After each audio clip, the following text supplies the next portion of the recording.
Hello, and welcome to this video, where we explore the incredible wealth of one of the most notorious drug lords in history, Pablo Escobar. Known as the King of Cocaine, Escobar built an empire worth billions of dollars during his reign in the Medellin cartel. Today, we will be counting down the top 10 facts that reveal just how wealthy Escobar truly was. From his luxurious properties to his extravagant lifestyle, we'll take a closer look at the incredible wealth that enabled him to live like a king. Pablo Escobar was a family man, a giver to the poor, and one of the wealthiest and most feared criminals ever to have lived. In less than 2 decades, he became more than just the head of the Medellin cartel. He was also known as Don Pablo, El Padrino, the Godfather. Escobar's cocaine empire backed him an estimated net worth of $30 billion by the early 1990s. He was one of the richest men in the world. Pablo Escobar truly was the king of cocaine, and these are some of the most outrageous facts about his unimaginable wealth. Number 10. From poverty to one of the richest men in the world. Born December 1, 1949, in the city of Rio Negro, in Colombia's Antioquia department, Pablo Emilio Escobar was the third of 7 children. He was a quiet child, often lost in his own thoughts. As his older brother, Roberto Escobar, recalled, "My brother was always thinking." The future cocaine kingpin was born during La Violencia, a civil war in Colombia from 1948 to 1958 between the Colombian Conservative Party and the Colombian Liberal Party that cost the lives of 200,000 people. The families who survived were forced into poverty. Escobar wanted better for himself in life and began to make money of his own. He started to sell old tombstones, robbing them from forgotten graves, sanding off the names, and reselling them. It wasn't long before Escobar discovered there was a lot more money to be made in the cocaine trade, and he began to build his own organization. Number 9. His cartel supplied 80% of the cocaine in the U.S. The Medellin cartel was a partnership between drug traffickers Pablo Escobar, Gonzalo Rodriguez Gacha, Carlos Leder, George Luis Ochoa, and Juan Mata Ballesteros. However, Pablo was always at the top of the criminal organization. As former U.S. Drug Enforcement Agency officer Javier Pina explained, Escobar was the CEO, very charismatic, very powerful, very demanding. Those who would not cooperate with Escobar were executed. He had a saying, "Plata o plomo," which essentially meant, "Take my silver or take my lead." Eventually, the demand for cocaine in the U.S. had surpassed the demand for coffee, as the cartel was smuggling more than 15 tons of cocaine into the U.S. per day. By the late 1980s, they had an enormous fleet that included 142 planes, 20 helicopters, 32 yachts, and 141 homes and offices. At the top of his game, 4 out of every 5 lines of cocaine stored in the United States were supplied by Pablo Escobar and his cartel. Number 8. They spent $2,500 a month on rubber bands to hold the money. In the 1980s, Escobar's cartel brought home an estimated $420 million a week, totaling around $22 billion a year. That was a lot of money to account for, which was left to his brother, Roberto Escobar. According to Roberto, the cartel spent around $2,500 a month on rubber bands just to hold the stacks of cash together. Escobar became a Robin Hood character in parts of Colombia. He used some of his fortune to build neighborhoods, schools, and hospitals. He also funded the medical expenses for those less fortunate and appeared heroic in many people's eyes. The drug lord was a huge supporter of Medellin's Atlético Nacional soccer team, which he funded and attended many of the games. Following his death in 1993, more than 20,000 people gathered at the cemetery on the outskirts of Medellin, as his legacy, in their own eyes, had touched their hearts. Number 7. He was on Forbes' rich list 7 years in a row. In 1987, Forbes magazine published their first issue listing 100 of the world's richest billionaires, including Pablo Escobar. With Escobar's 40% stake in the cartel and George Luis Ochoa Vasquez's 30% stake that he shared with his brothers, they were the only 2 Colombian billionaires to make the cut. There's no denying that they had a great advantage in the race of the richest, as their fortune was tax-free. Forbes estimated Escobar's net worth in 1987 to be more than $2 billion. Despite having 3 federal indictments in the U.S. for cocaine marketing, money laundering, and contract killing, Escobar was able to keep his name on Forbes' list for 7 years running. In the first issue that included the drug lord, Forbes said of Escobar, a husky 5-foot 6-inch man, normally given to rugby shirts, chino pants, and sneakers. Escobar is a prime example of a Colombian peasant, an aggressive, unsentimental country hustler. In 1993, Escobar made his final appearance on the list, and they wrote, "We suspect that, as have his fellow drug lords the Ochoa brothers, now languishing in jail, Escobar will soon leave this list, perhaps this earth." Number 6. He didn't care if he lost $2 billion in cash. In every business, there are going to be losses, even the cocaine trade.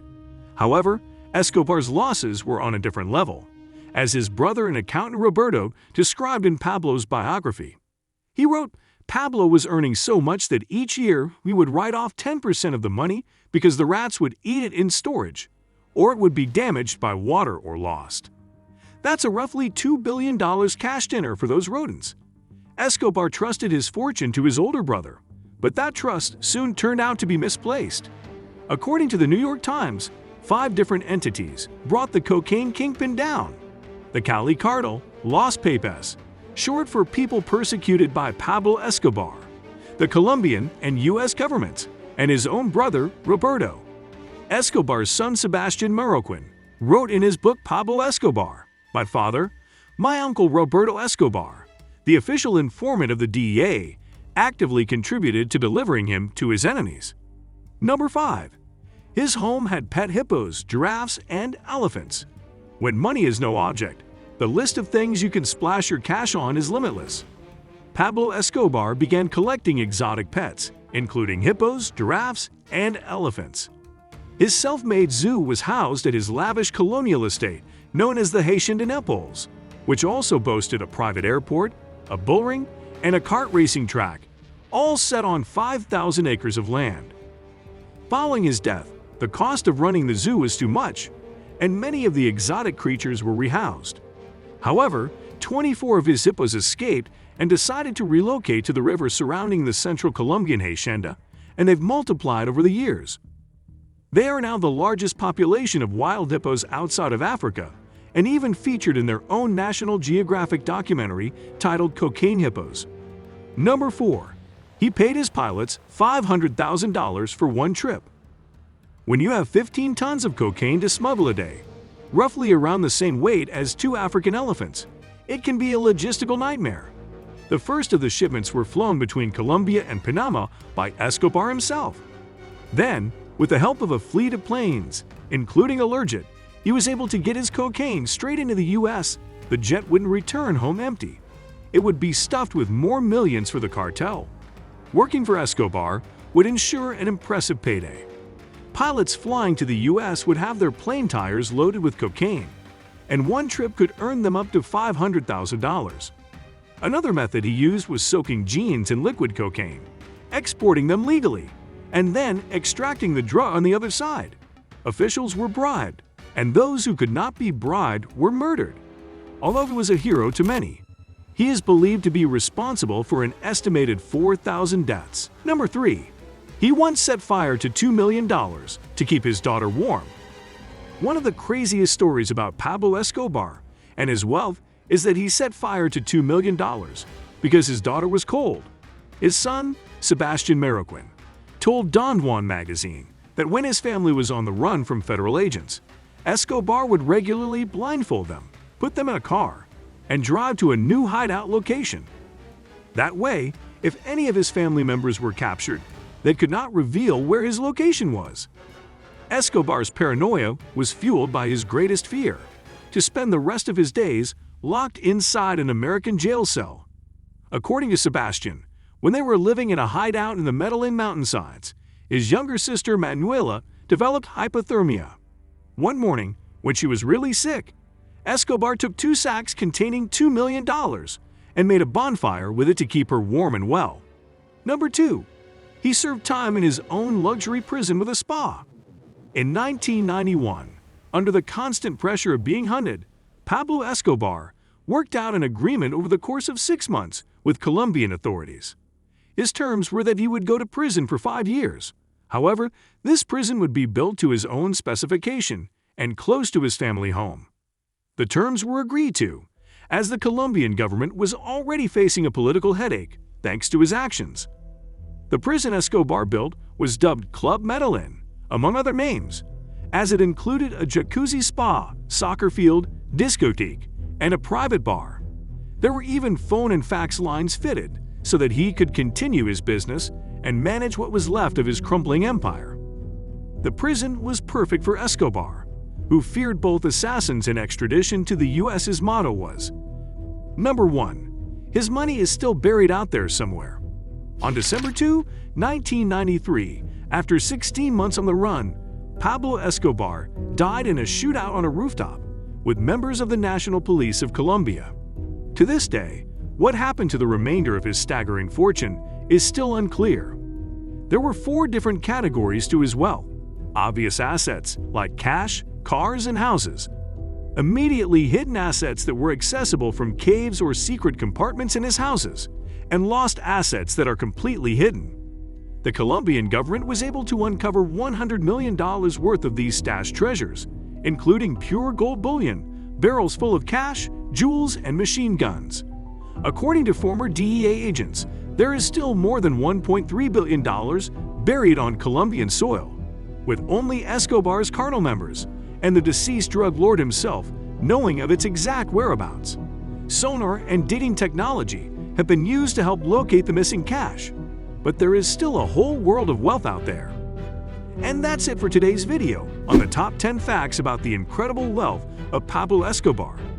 It's truly astounding to think about the massive amounts of money he accumulated during his time as the leader of the Medellin cartel.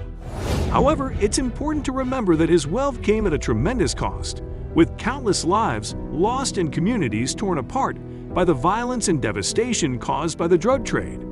Thank you for watching, and be sure to subscribe for more content like this.